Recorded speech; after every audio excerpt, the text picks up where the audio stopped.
Hi, ಎಲ್ಲರಿಗೂ ನಮಸ್ತೆ. ಇವತ್ತು ನಾನು ನಿಮಗೆ ಕಡಲೆಕಾಳು ಪಲಾವ್ನ ಮಾಡೋದನ್ನು ತೋರಿಸ್ಕೊಡ್ತಾ ಇದ್ದೀನಿ. ಅದಕ್ಕೆ ಬೇಕಾದಂಥ ಪದಾರ್ಥಗಳು: 2 ಗ್ಲಾಸ್ ಅಕ್ಕಿ ತೊಳೆದಿಟ್ಕೊಂಡಿದ್ದೀನಿ, ಕಡಲೆಕಾಳು ನೆನೆಸಿ ಒಂದು ಬೌಲಲ್ಲಿ ಹಾಕಿಟ್ಕೊಂಡಿದ್ದೀನಿ, ಈರುಳ್ಳಿ, ಕೊತ್ತಂಬರಿ ಸೊಪ್ಪು, ಹಸಿಮೆಣಸಿಕಾಯಿ, ಎಷ್ಟು ಖಾರ ಬೇಕೋ ಅಷ್ಟು, ಶುಂಠಿ ಬೆಳ್ಳುಳ್ಳಿ ಪೇಸ್ಟು, ಮರಾಠಿ ಮೊಗ್ಗು, ಚಕ್ಕೆ, ಏಲಕ್ಕಿ, ಲವಂಗ, ಪಲಾವ್ ಎಲೆ, ಉಪ್ಪು, ಎಣ್ಣೆ, 1 ಕಪ್ಪು ಮೊಸರು. ಇದನ್ನು ಮಾಡೋ ವಿಧಾನನ ನಾನು ನಿಮಗೆ ತೋರಿಸ್ಕೊಡ್ತೀನಿ. ನೋಡಿ, ಪಾತ್ರೆ ಕಾದಿದೆ. ಈಗ ಇದಕ್ಕೆ ಮೊದಲು ಎಣ್ಣೆ ಹಾಕೊಳ್ಳೋಣ.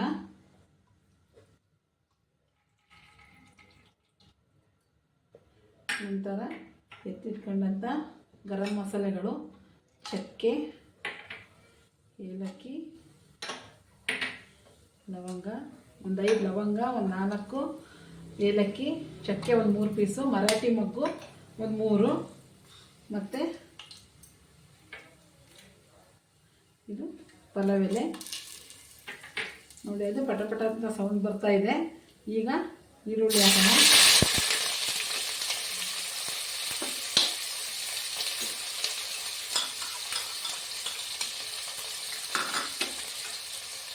ಸ್ವಲ್ಪ ಈ ಥರ ಮಿಕ್ಸ್ ಮಾಡಿ.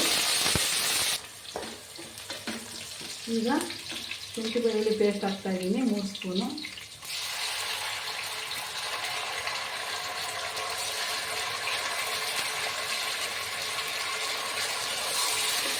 ನೋಡಿ, ಚೆನ್ನಾಗಿ ಮಿಕ್ಸ್ ಆಗಿದೆ. ಈಗ ಇದಕ್ಕೆ ಹಸಿಮೆಣಸಿನಕಾಯಿ ಹಾಕೊಳ್ತಾ ಇದ್ದೀನಿ.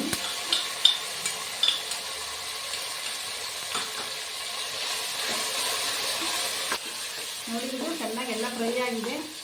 ಈಗ ಕಡಲೆಕಾಳು ಹಾಕೊಳ್ಳೋಣ. ನೆನೆಸಿಟ್ಟಂಥ ಕಡಲೆಕಾಳು ತುಂಬ ಚೆನ್ನಾಗಿರುತ್ತೆ. ನೋಡಿ, ಈಗ ಎಲ್ಲ ಚೆನ್ನಾಗಿ ಫ್ರೈ ಆಗಿದೆ ಕಡಲೆಕಾಳು. ಇದೆಲ್ಲ ಇದಕ್ಕೆ ಸ್ವಲ್ಪ ಉಪ್ಪು ಹಾಕೋಣ, ರುಚಿಗೆ ತಕ್ಕಷ್ಟು ಉಪ್ಪು. ಇದಕ್ಕೆ ಅರಿಶಿನ ಪುಡಿ ಅದೆಲ್ಲ ಹಾಕೋಂಗಿಲ್ಲ. ಇದು ಒಂಥರ ಕಡಲೆಕಾಳು ಪಲಾವು, ಸ್ವಲ್ಪ ಗೀ ರೈಸ್ ಥರನೇ ಕಾಣಿಸುತ್ತೆ, ಬಟ್ ಗೀ ರೈಸ್ ಅಲ್ಲ, ಕಡಲೆಕಾಳು ಪಲಾವು ತುಂಬ ಚೆನ್ನಾಗಿರುತ್ತೆ. ಈಗ ನಾನು ಮೊದಲೇ ಬಿಸಿ ಮಾಡಿ ಇಟ್ಕೊಂಡಿದ್ದೆ ಈಗ ನೀರು. 2 ಗ್ಲಾಸ್ ಅಕ್ಕಿಗೆ 4 ಗ್ಲಾಸ್ ನೀರು ಇಟ್ಕೊಂಡಿದ್ದೀನಿ. ಇದನ್ನ ಈಗ ಹಾಕ್ತಾಯಿದ್ದೀನಿ.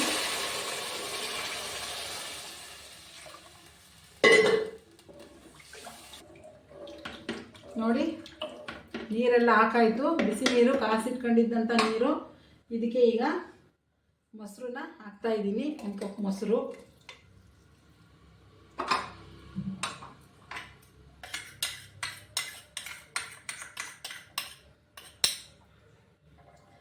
ಹಾಗೆ ತೊಳೆದಿಟ್ಟಂಥ ಅಕ್ಕಿನ ಹಾಕ್ತಾಯಿದ್ದೀನಿ. ನೋಡಿ, ಅಕ್ಕಿ ಹಾಕಾಯಿತು. ಎಷ್ಟು ನೋಡಿ, ಈಗ ಏನಿಲ್ಲ,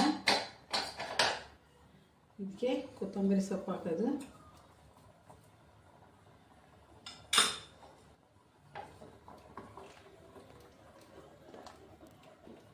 ನೋಡಿ, ಕೊತ್ತಂಬರಿ ಸೊಪ್ಪೆಲ್ಲ ಹಾಕಿ ಎಲ್ಲ ಫೈನಲ್ ಆಯಿತು. ಈಗೇನಿಲ್ಲ, ಇದಕ್ಕೆ ಲಿಡ್ ಹಾಕಿ ಮುಚ್ಚಿ 2 ವಿಷಲ್ ಬರೆಸಿ ನಂತರ ಸರ್ವ್ ಮಾಡೋದನ್ನು ನಾನು ನಿಮಗೆ ತೋರಿಸ್ಕೊಡ್ತೀನಿ. ನೋಡಿ, ಕಡಲೆಕಾಳು ಪಲಾವ್ ರೆಡಿ.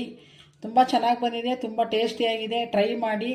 ಎಲ್ಲರೂ ಲೈಕ್ ಮಾಡಿ, ಸಬ್ಸ್ಕ್ರೈಬ್ ಮಾಡಿ, ಶೇರ್ ಮಾಡಿ. Thank you. ಬಾಯ್.